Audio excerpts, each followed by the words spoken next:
Hello, everyone, and welcome to the Franchise Show. I hope you are all doing very well. This is the show where we get under the hat of all things franchising. And it's a live show. Well, it's live if it's March 25th at about 5:15 GMT or 12:15 EST. And because it's live, you can make a comment. I always say that you are the producers, you're the directors of this show. So get involved. Let us know you're here. Put a comment up and we'll put it on the screen. And you can get involved in the conversation.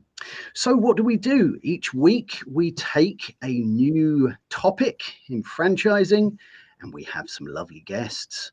And today is no exception to that. We have some fantastic guests.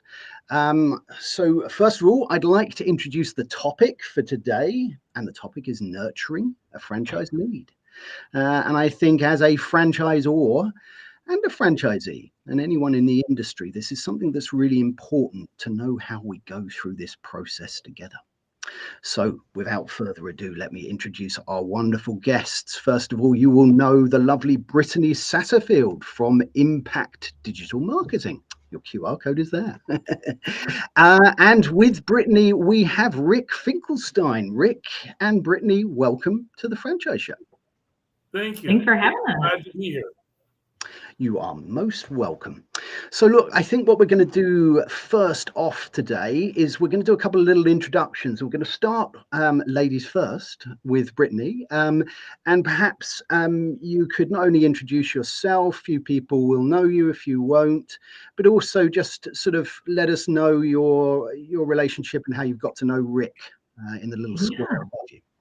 Yeah, absolutely. Thanks so much, Harvey. And thanks for having me back. This is my third time back on the show. So I'm really, really excited to be here. Excited to be here with Rick today.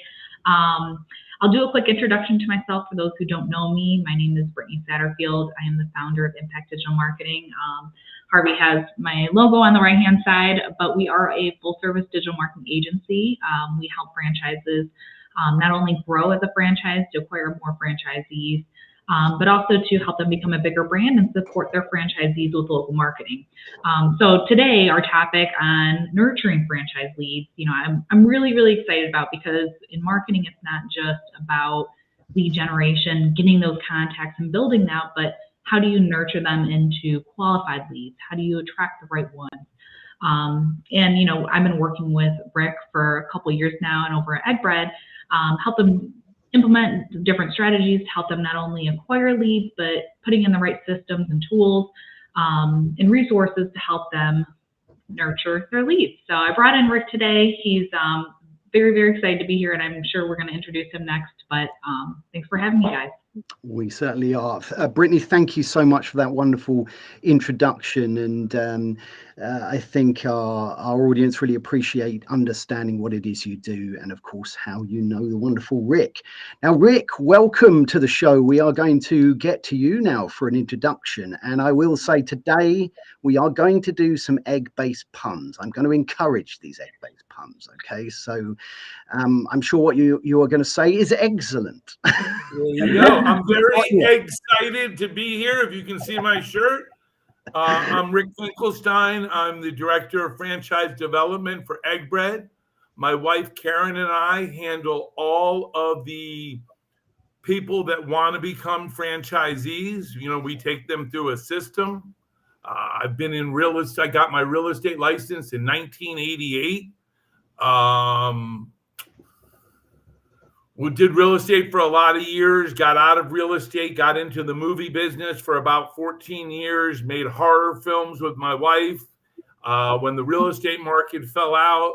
And the funny story is I was working out at the gym, and I'm working out next to this guy, and we're talking about betting on sports and just bonding over sports. And he knew that I was in the movie business, and between COVID and the strikes, there were 4 years of no work. And he looked at me and he goes, I'm a rainmaker. I change people's careers, and I am a mentor for franchisors, and I think you would be great. And he met my wife. We got along. We happened to walk into the gym one day, and he was talking to Albert Shim, who's the CEO and chef and the mastermind behind Egg Bred. And we met him, and everything went well. And it's funny because then we went down to meet Albert, and we had to try the food. And it was about a 2-hour drive. Well, every bite was better than the last bite. And now my wife's a vegetarian, so she only ate a few things. I ate so much food, I literally slept the whole way home. She woke me up when we were pulling in the driveway. That's how good it is. And, you know, we decided to put all our eggs in Albert's basket, and we had to make sure, you know, I mean, I'm 62 years old. This is something that we're going to do, and we gelled with him. And it took a little time to get things going. Brittany's dashboard that she creates through Impact is amazing. I think the problem is that a lot of people don't use it to the best of its ability. A lot of people use it as a parking lot. And I tell people, if you're going to do that, then you might as well just buy 6 legal pads and title them different things. You need to curtail this to you. And I hate to say this, but my wife took over doing the initial calls, and she has modified all the texts and the emails that go back and makes it more personal. Because I think the biggest disconnect in the leads and working the leads properly is most franchisors know their product. And they know what, I don't care whether they're a flooring company, a makeup sales company, a waxing company, a restaurant. It doesn't matter. They know their business. So when somebody calls them, they're pitching what they know. And that doesn't work, because if 10 people call them, they're going to use the same pitch 10 times. And maybe they'll get a call in and maybe they won't. What we do is, and my wife handles she is the gatekeeper. Okay, she is the first responder for Egg Bred.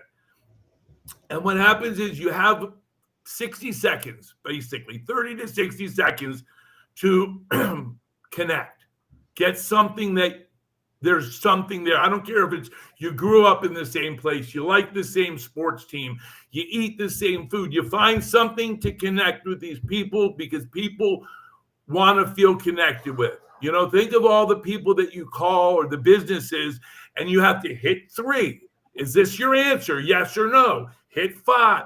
And by the time you get to someone, you're so frustrated, you're ready to take the head off of somebody that's nice because of what you had to go through. You know, there's a movie about poker that says that when you sit at a table, if you can't spot the sucker in the first 60 seconds, it's you. And that's the approach that we take to this. We do that. They feel heard. People want to feel heard. They want to be respected. And then they go through the system, and Karen talks to them, you know, connects with them, gets them to fill out an application.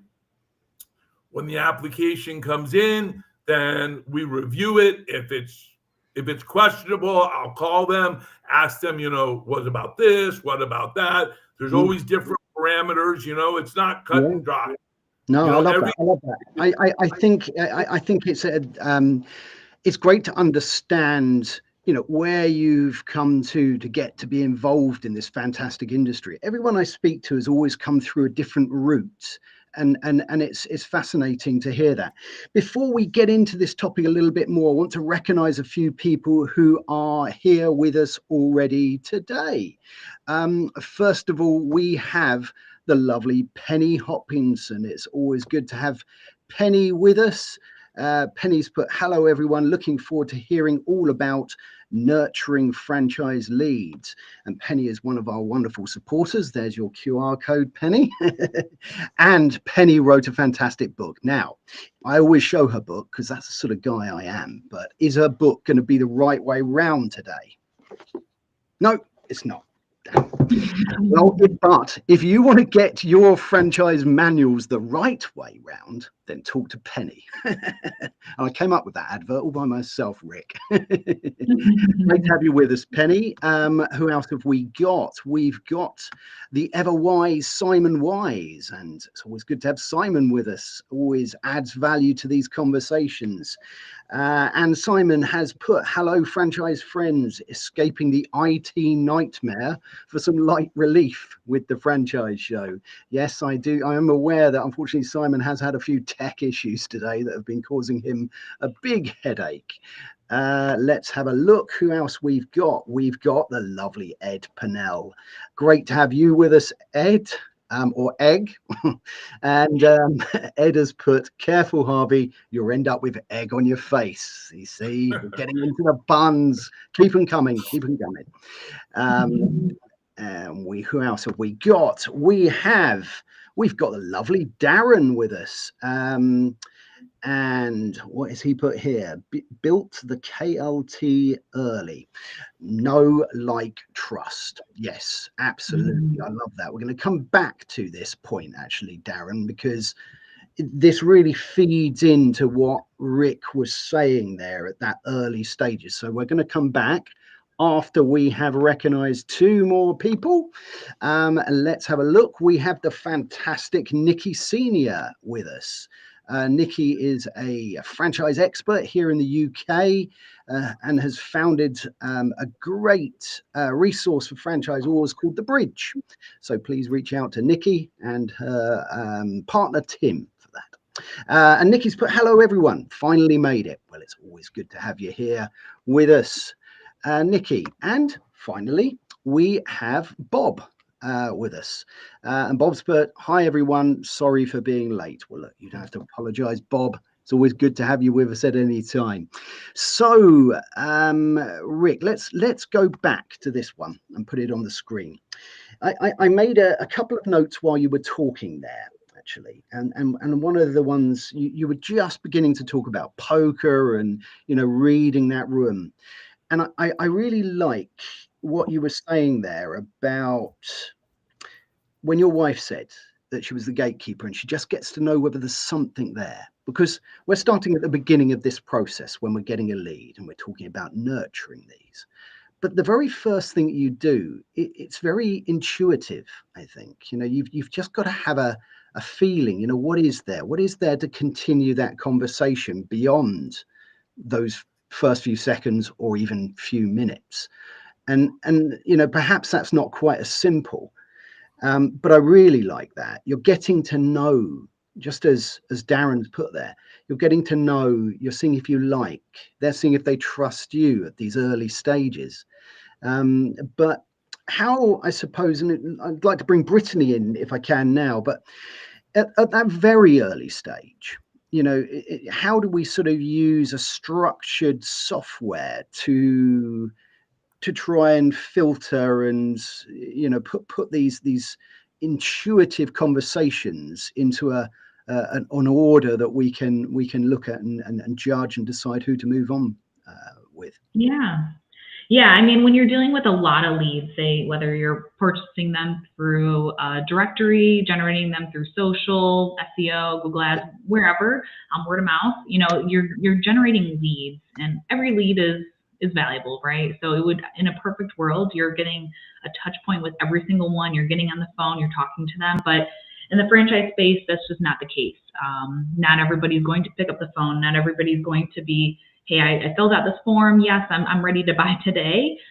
Sometimes they fill out 10 forms that night because they're excited and they're talking to multiple companies. And it's really important to make sure that you are vetting out your leads. You can do that in a number of different ways with the questions you're asking when you're gathering that lead through a web form. So online on your website, you can ask them if they have minimum capital requirements, or if they've gone through bankruptcy, if they have, like in Egg Bred's world, like, do you have restaurant experience? So asking them some of these questions just to qualify them in advance. If they kind of check off some of those things, that's great. It's going to be worth my time to reach out to them and make sure that it's a good lead. But of course, there are ways that you could do this through automations, like the software that Rick uses. Essentially, it can pre-qualify you. It can sort through those questions and make sure that all those things are checked off. So in their case, if say a meta ad generates a lead and they're interested, and they file for bankruptcy, it's not really necessarily a qualified lead, so it goes down into a different drip campaign. So instead of calling Rick and Karen to go ahead and reach out to this lead saying, hey, stop what you're doing at dinner right now and call Susie, she's really interested, it's like, unqualified, I'll call them in the morning, no big deal, no rush. So you can generate different campaigns based off the qualifications, which is really cool. Make sure that the people that are following up with the leads can prioritize their time and where it makes sense the most. But I think that's a good starting point. I will let Rick take over on this end and kind of come in. I love that. Love that. What do you make of that, Rick? Of this, so we're talking now at that beginning part of the process. Do you find that when Karen is looking at that, these leads go a sort of a different direction depending on the result of that? Well, what happened is when we first took over, they had it filled out to make 7 phone calls to the people, and we're like, you know what? If someone doesn't call back after 4. They're not calling back after 6 or 7. So we call 4 times. If somebody doesn't answer, we put them, Brittany has the dashboard set up very effectively. There's 2 columns that we use. One is called text drip and one is called email drip. Now, when we came aboard, these seemed to be just to put people that weren't working, but we've used it as a tool. So if we put it in text drip, because it's going to send them a text every week, and it's either going to piss them off where they say stop, or they're going to re-engage. We have people that we text drip, and 4 months later we get an application, and we're like, oh my God, that guy was from that. And then email drip is once a month. The email drip we seem to use more for people that are more serious and have gone through part of it and have a personal issue, or they're trying to figure something out. So we send them an email once a month so they remember them. Karen has modified all the emails and text so they're very personal, the people understand. But I wanted to get back. It's that initial script. You have a script, and the problem is the people that don't read the people are reading the same script in the same order every time. Mm-hmm. When Karen does it, she gives the same information to everybody, but the order changes based on the person, because that way it doesn't sound like a drone reading something. And when you interject your stories, people don't feel like they're being just pitched. Nobody wants to just be pitched. They want to feel like it's different for them. It's personalized. When you were talking about the lead sources, our personal opinion is social media gets your name out there. It gets a lot of people interested. But as far as the people that call in and go through the system and close, way higher percentage with portals like Franchise Direct and Franchise Ventures. Those are our 2 best ones. We do hit 1 or 2 here and there from social media, but it gets the name out. It gets people out there. And that's where we're trying to do and go that way. Love it. This is so valuable. This is so valuable for the community of franchising, because it's valuable for 2 reasons. If you are a franchisee and you're trying to get involved in a franchise, or it's something that you're looking at doing, you want robust systems that really deliver information in the right way at the right time. And you want to be filtered in or out of a process for the right reasons. And obviously for a franchisor, that's what we're trying to do. We're trying to attract potential people into our businesses, and we're then trying to find out whether they're aligned, whether they're right for us. I found that really interesting about the text drip, the email drip campaigns as well, because we're talking today about nurturing a lead. And I think sometimes, unless you've got a great system in place, a lead can come in, if you've got the time, you're available, you phone them up straight away, perhaps.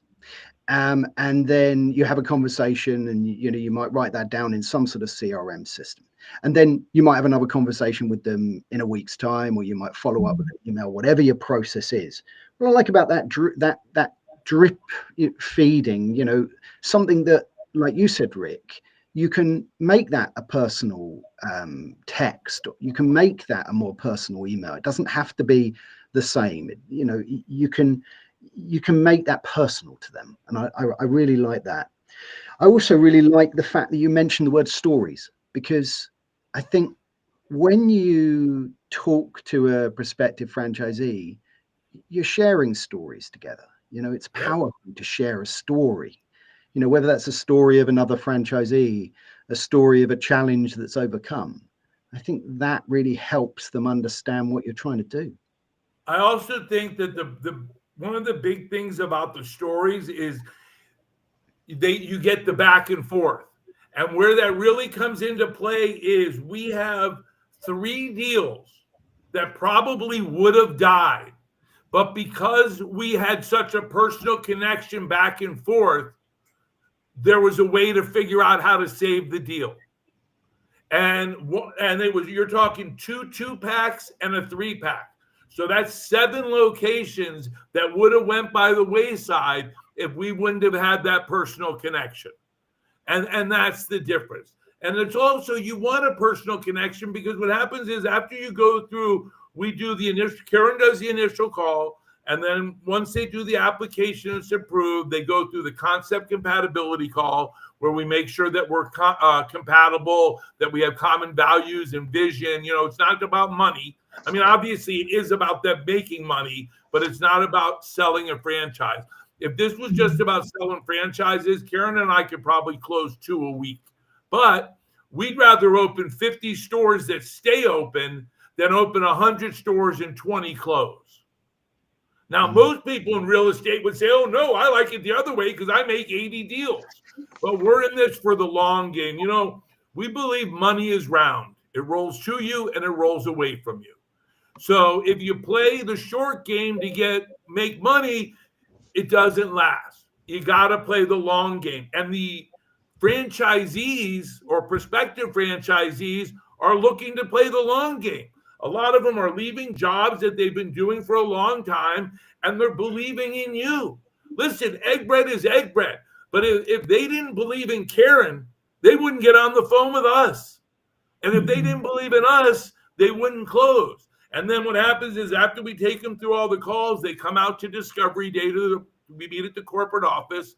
We have a little refresher course of our brand and our culture. We go over design packages and all that stuff. We pick out territories if they're looking, and then we bring in a food sampler. These people look like deer in the headlights. It's more food than they've ever seen in front of them. It's like their own little mini buffet.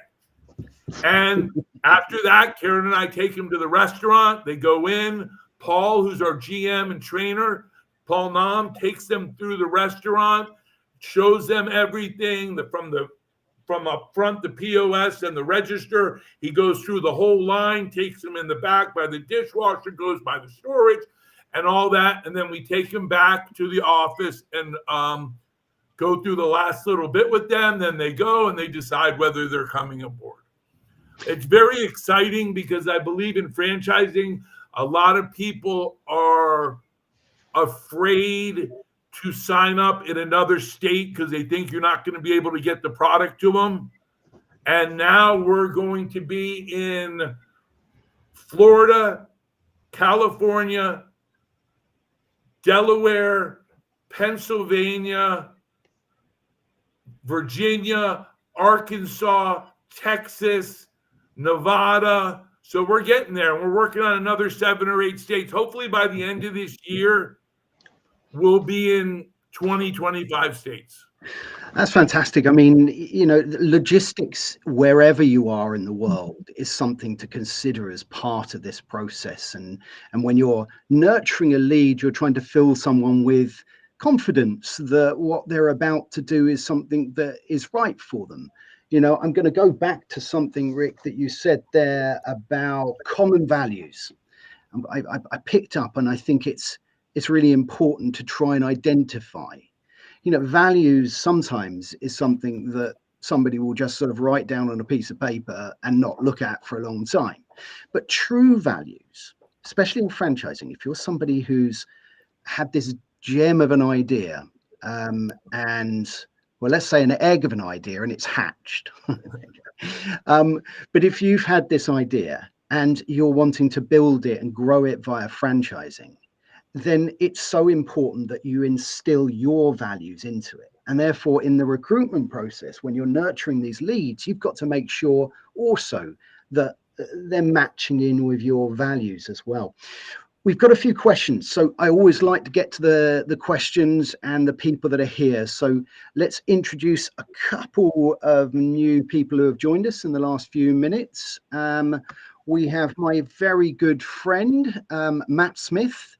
Matt is here from the UK. He has worked for many brands, including franchise brands, so always fantastic to have him with us. He's an advocate for helping people, a fantastic chap as well. And he's put, hi all, awesome topic, loving already everyone's insights, that personal touch. So very important to build trust and demonstrate integrity.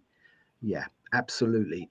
Integrity, what a word that we're going to come back to this one, I think, Matt, because that word, I think, is really important when you're building trust, when you're trying to put across information from a franchise business to a prospective franchise partner. Let's have a little look. We've also got the wonderful Neil Newman here. Neil is from Gather. And fantastic chap, been on the show before, one of our lovely supporters. He's put, my apologies for being late too. The passion is pouring out, isn't it? Yes, it is. You're right there. I've been told I'm too passionate and too confident. Well, I disagree. I think you're perfectly passionate, and your passion comes across. And look, we've been talking about this. Passion for something is part of this story. It's part of nurturing a lead. You know, if you weren't passionate about the business that you are looking after and trying to promote, if you weren't passionate about it, then that wouldn't come across in the story. You wouldn't be able to nurture a lead if you weren't passionate about it. It's so important. You know what? You talk about nurturing a lead. I think that nurturing the client is part of that. For an example, we tell them, we hold their hand through the process. And what I mean by that is that they come out for a training for 9 days. We send a team there to train. Once they sign on, the mentor I spoke about earlier, his name is Scott Simsick. He's with Franchise Growth Partners. He's Albert Shim's mentor. He mentors a lot of franchisors. And his real estate company has done probably, I think, over 1,500 leases. They know our product. And after they finalize with us within a few days, they get on the phone with Scott and Albert and Scott's team, and they identify the area. They put it in CoStar. They find all the properties that will work. They give them to the franchisee. They pick their best ones. Then they make sure they're still available, and they help them negotiate. And what we do is, besides holding their hand, we want to mitigate any damage that could happen. We do damage control, and they feel that. And then once they're open, they meet with them once a week for 30 to 60 minutes to make sure they're on point. And it shows people that we're not just here to collect a franchise fee. We're here to bring you on, take you through the process, get you open with as much money left in your pocket as possible. And then for the first 6 months, make sure you're on point. Oh, 100%. What you said there resonated with me, Rick. Nurturing the client or the person, nurturing that person. You know, we spoke about nurturing a lead, but like we're talking about things being personal to somebody, getting to know someone, telling that story. So therefore, we are nurturing people here. That's what we're doing. I mean, I don't know what the most recent stat is there in the US. I think in the UK, in terms of leads coming in with those aggregator platforms that you mentioned, you're going to have somewhere around, in the UK, somewhere around 100 of those coming in to one franchise being signed. What's it like there in the US in terms of those aggregator type platforms? That I would say we're averaging probably somewhere around 150 leads a month, but I would say 70 of them are social media. So it kind of skews your results a little bit. Okay. Karen averages between 15 and 20 applications a month, every single month. And I'd say we're at the point now where we're going to close 2 to 4 people a month. Okay. The rest of the year. Now, right now we're in a recertification process. You have to recertify your FDD, and once you submit it, you can't close for that 2 to 4 week period, and then of course you lose your month in December and all that. But that's where we've refined it to, worst month would probably be 2. A good month could be 4 to 5. Okay. I mean, we're literally closing, I think, 3 this week and 3 next week because we're getting ready to recertify. So it's been like a mad dash for the finish line. Love it. Let's have a little look. We've got a few more questions coming in here, and I'd like to take these, if I may. There's one here for Brittany. So let's take this one. Let's have a look. This is from Darren. Darren's put, Brittany, what is your position on using pixels, i.e. Facebook, on a restaurant's website as a way to market, to connect with potential franchisees? This is a really interesting one, isn't it? If you've got a QSR business, and let's face it, lots of franchise businesses are in the restaurant business. You've got an audience of people who love the brand, and a lot of those may be potential franchisees, and there might be some good ways of reaching them. What do you think about this one? Yeah. I mean, I know that Meta ads is a part of Rick's strategy, but it also is a big strategy for a lot of other brands. The reason being is because you can be so specific on your targeting, such as pixels. So for those that aren't familiar with what pixels are, essentially it's a code that can be installed on the back end of your website that can track IP addresses of those that essentially have been on that page. So we can use that to retarget those that have been on the franchise page of your website and show those ads, re-engage them, show them franchisee testimonials to re-engage them through the process. So the Meta ads are really, although they are great for brand awareness, but they are really good for nurturing as well because it can share that story. Google ads are great when people are looking for, say, a restaurant franchise or the best pizza franchise, like something specific to what you are offering, your industry. So you're getting them kind of at that funnel where they're looking for a franchise. Where Meta comes in place is you're targeting potential franchisees that may not even know that they would make a great franchisee. So you're targeting people that could be business owners themselves, entrepreneurs looking into ways to make secondary income that already have financial means and resources. So you can target people in those geographic areas, their interests, their past activities. So Pixels is one way to re-engage your audiences, but essentially that's like one piece of your Meta strategy. You can target them from brand awareness down to the nurturing cycles till they're down into the funnel of conversion. So certainly utilize it. Always use your custom audiences. Always use your pixels because then you can really refine your message along the way. So 10 out of 10 recommend. Fantastic. Yeah. Rick, I'm going to ask you a question. We've got some great questions coming in from our fantastic audience, but I'm going to ask you a question because I would just want to know what you make of this. Okay. Because I've asked a few people in the past this question, and it's actually about a question. So my question to you is, what is your favorite question to ask a prospective franchisee?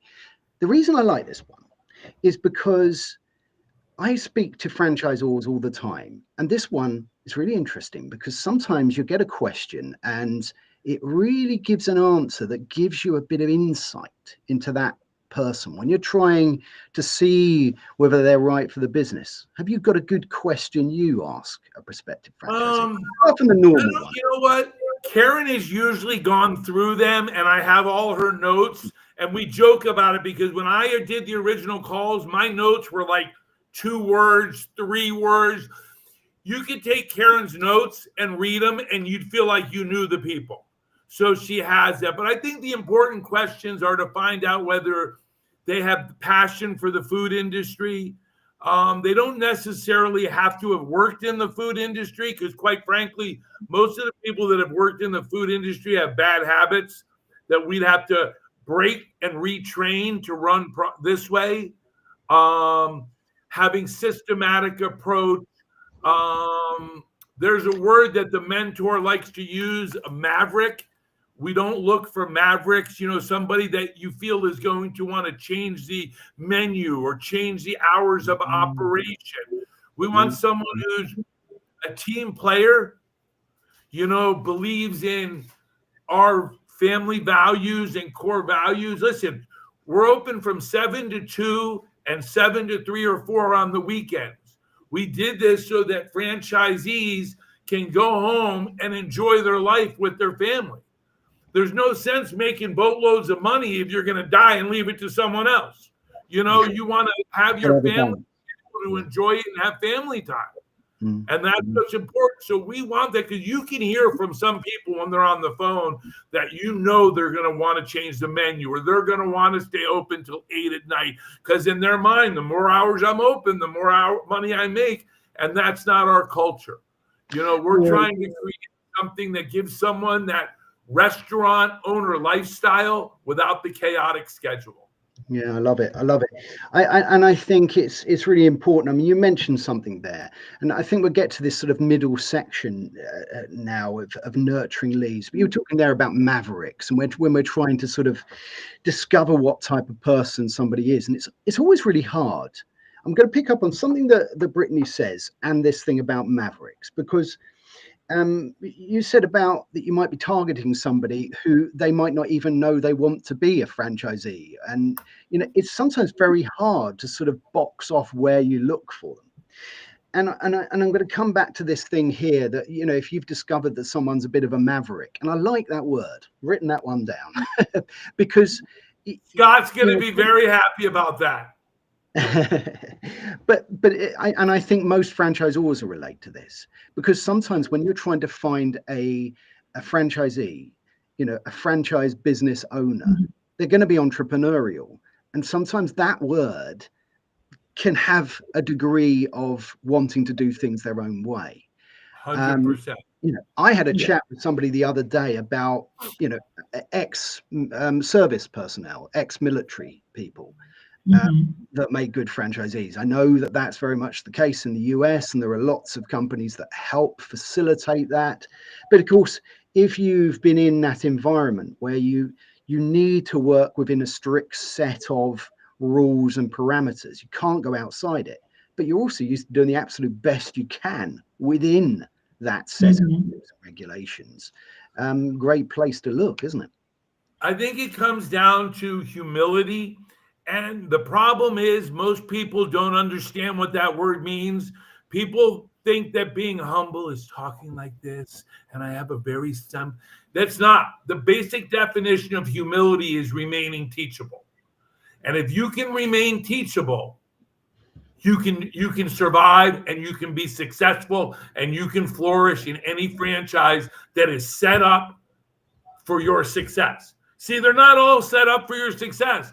There's a lot of franchises out there that are just about a numbers game. We want to have 1,000 units out there. We want to have this. They don't care if they sell 1,000 units and 150 fall out. We're not that type of chain. I want to be in all 50 states. I want to be big, but I never want to be that company that says, please press 3 to talk to a person. I want to be, hi, it's Egg Bred. Hi, it's Rick and Karen. We're here to help you develop your franchise. If you don't have that personal touch, don't get me going on AI. You may as well have an AI person, and all they're going to do, and I'll give you an example. The way I talked in the beginning, how I said most franchisors say the same thing to the same people 10 different ways, that's almost like an AI program.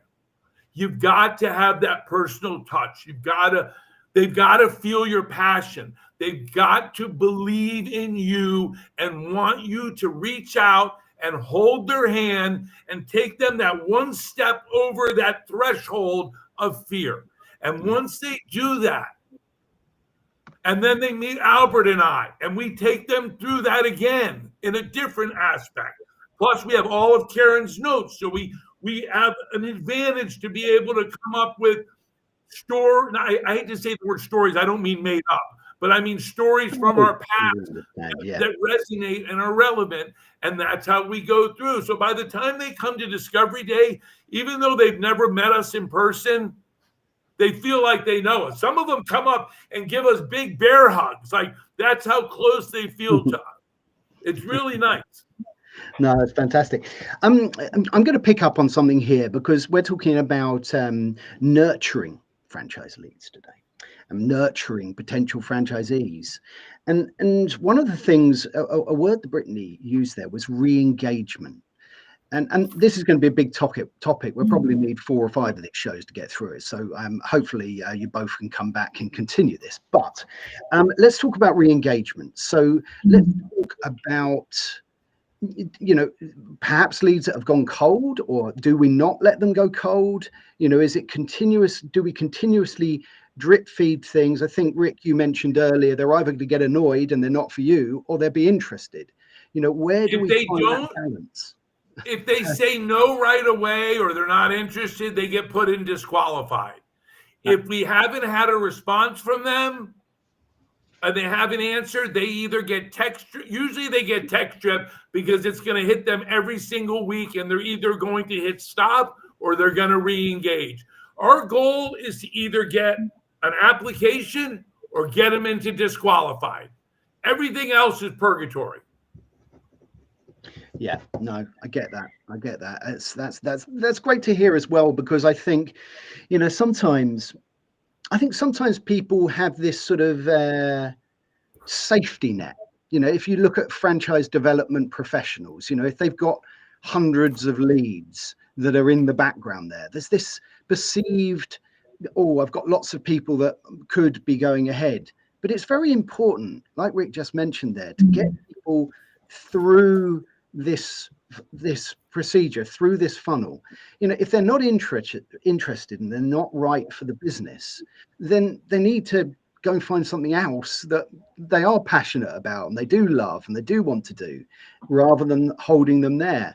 You've just got to bring them through that process. And like Rick just mentioned there, application or disqualification, or whatever your criteria to direct those leads are. Yeah, love it. Yeah. Otherwise, you're just spending time.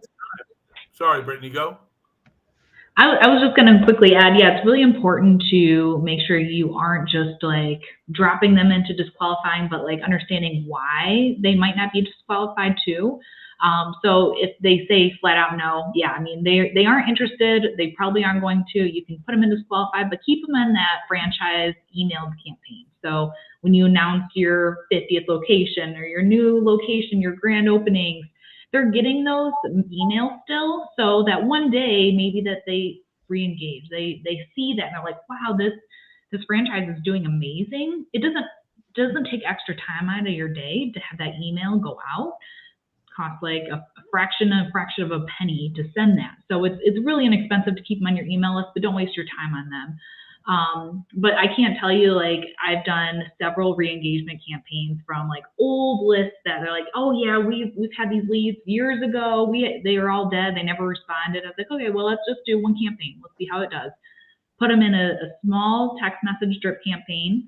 Just, hey, this is the CEO of franchise. I'd love to reconnect. What's new? Has anything changed in your world?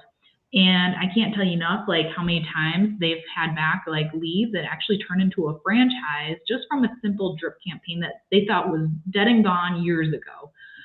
So don't completely count those dead ones or the like unengaged that have never reached out to you as lost.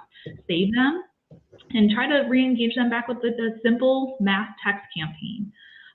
So try it, keep engaging them. Like, I wouldn't waste tons of time trying to call them if they're not responsive, but don't count them out, because sometimes they're interested in a franchise, they're ready to go, or maybe just ready to learn more information. All of a sudden they lost their job, or all of a sudden a relative dies and their world like is focused on something else. And then 6 months later, they're like, I'm really interested. I just didn't have the capacity in my mind to take on a business. So just keep that in mind. I love that. That's our magic number: 4 messages and a drip, whether text or email. Yeah, I like that as well, and I think it's really good to have the option of text or email. I think sometimes people's email inbox gets flooded with too many things, but I think Mhm. not quite so much with things like WhatsApp and text. I think sometimes an email can be lost, but it's great to sort of have the both. And I like that. And I think anybody who's listening today is a franchisor. Lots of franchisors are going to have those old lists, whether it's 6 months ago, a year ago, 3 years ago, right? They're not going to let go of those lists, right? Okay, they're all going to No, it's a still have. database. But I think here's what happens organically. In the beginning, you need to make deals and you want to make deals and you have nobody working. So everything is viable, regardless of how it sounds. Everything is viable. That's how it was when we started with Albert. It was January 2nd of 24. Our Yeah. first closing was May 4th. Okay. It took us 4 months or June 4th, sorry, took us 5 months to develop the system to make it work for us. In that 5 months, probably we were trying anything. But when you get to the point and you get it working properly, you're so busy. I mean, this morning, we're here in Vegas for the show. Karen was on the phone at 8 a.m. having initial calls with people. Yeah. Because our day, and we're like freaking out because we have the show for 3 days where we can't really talk to people. So it's going to back up on us. But I guess that should be our biggest problem. Or our worst problem. Not a bad problem. It's a good problem to have. We've got a few comments I'm just going to read, then we're going to move to the last part of today's show because we normally run for about 50 minutes here. So let's just read Sarah Cressel's former guest on our sister show. Great to have you with us, Sarah. And she's put, love the description of humility. I agree. I like that too. I'm going to read out Darren's comment here because this was really relevant for what we were just speaking about. Darren's put, I have 10 potential deals right now that came from cold outreach calls. He's also added, I want to put this up here as well, that they were people that originally said no or were not ready. And I think this is a great lesson of today, right? That keep in contact, keep nurturing these leads, get people through the process to find out if they're right and go with those people, but keep nurturing everybody within that list. It's just you need to nurture people in different ways depending on which way they're going to go through your process. So love that. I'm going to end with this particular bit with Julie, because it's always great to have Julie with us. Fantastic franchise expert here in the UK. And does something called First Fridays, which is a great thing if you are a franchisor or a franchisee. Join Julie on those. She's put, great session. Thanks for the company. Driving home from the airport. Just come back from Belfast. Now out walking in the sun while it's still shining in the northeast of England. Well, it's always fantastic to have you with us. Right, we've now reached one of my favorite bits of the show. Now, this is the bit where I will disappear off your screens for a moment or two because people cannot see me without a hat on, you see. It's important that I have a hat on. And this is the point where I switch hats. And I had to do all of that. And there I am. And what do we think of this one? Thank you. This beautiful hat was made by Paul Murphy of PJ Murphy and Sons, bespoke British hatters. And this is now the part of the show where we get to find out what's under the hat of the guest. So we are going to start with Brittany.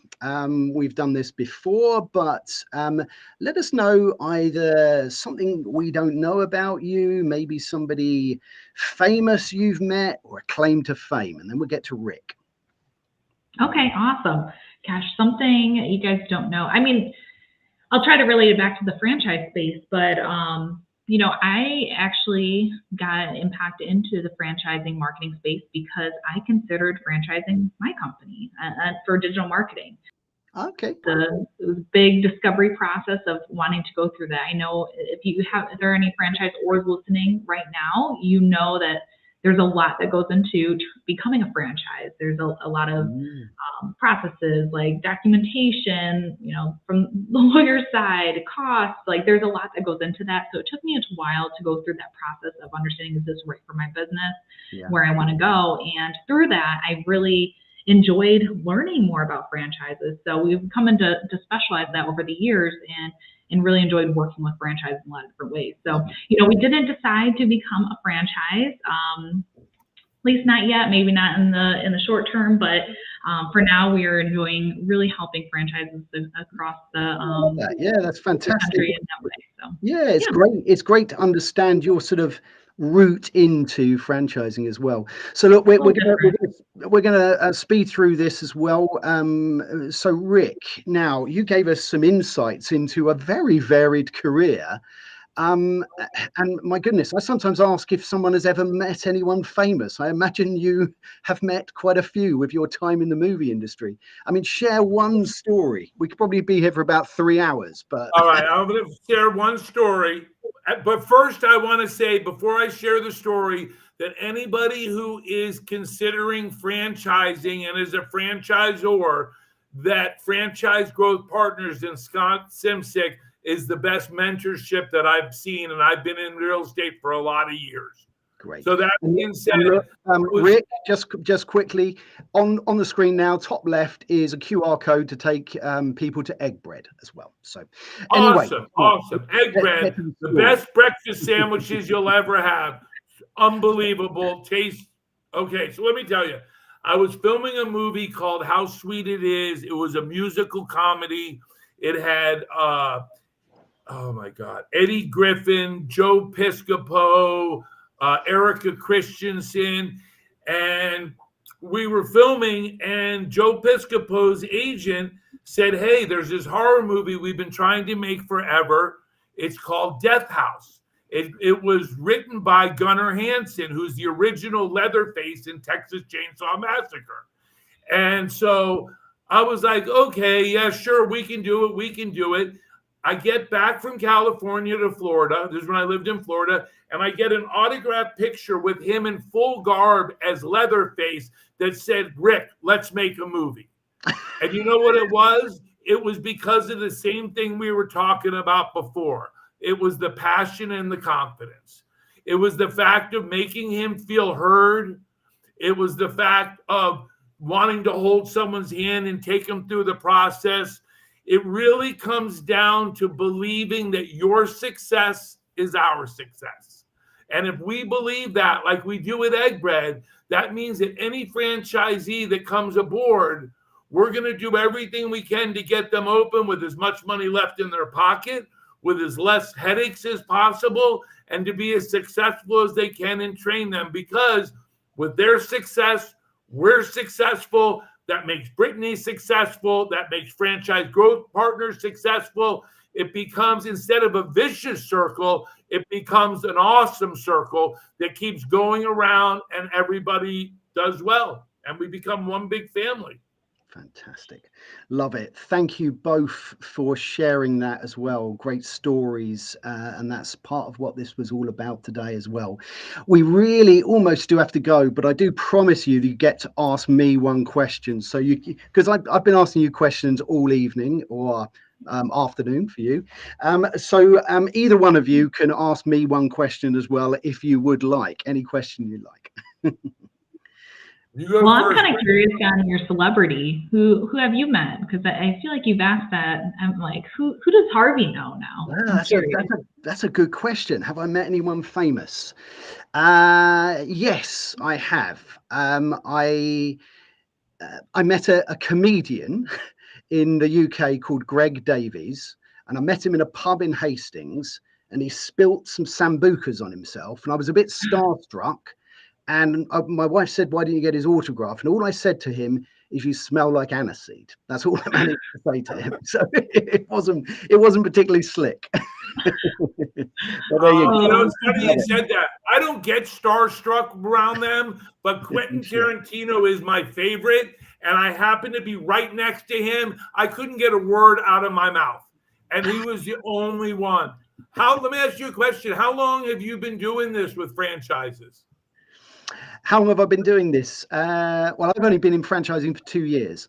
And it is really interesting to hear what you said about, keeping an open mind and listening and learning is important. And for me, it's about staying curious. I'm curious. I'm here not to preach. I'm here to learn. I'm here hopefully to bring a community together. We have an amazing community of people that are our audience, but they're not our audience. They're part of this discussion. I mean it at the beginning when I say they're the producers, the directors. Right? So I'm honored to be part of that. And I always start off these discussions with nothing written down, but I always end these discussions with a heck of a lot written down, because people like yourselves share such wonderful things with our community. So I'm going to end it there, and I'm going to first of all say thank you to our wonderful audience for their questions, for their involvement. You are what makes this show what it is, and I really thank you for your time today. I'd like to thank Brittany for being a fantastic guest, and I'd like to thank Rick for being a fantastic guest. Harvey, I'd like to thank you for having me, and Brittany for making it possible, and let everybody know to visit an egg bread coming to a city near you. I certainly will. Excellent, Rick. Excellent. Thank you all so much. Have a wonderful day. Fantastic. And what I'm going to do very quickly is just go through what's happening next week on the show. So next week on the show, we will be talking all about recruitment. And in fact, our topic is going to be, is the CV dead? It's a very interesting one, whether you're in franchising or whether you're in any business. How do we recruit the right people? We're going to have the wonderful Nick Pleven from eTalent with us, and we're going to get into another fantastic franchising conversation. So until then, my friends, take very good care. Cheerio. Bye, and have an excellent day.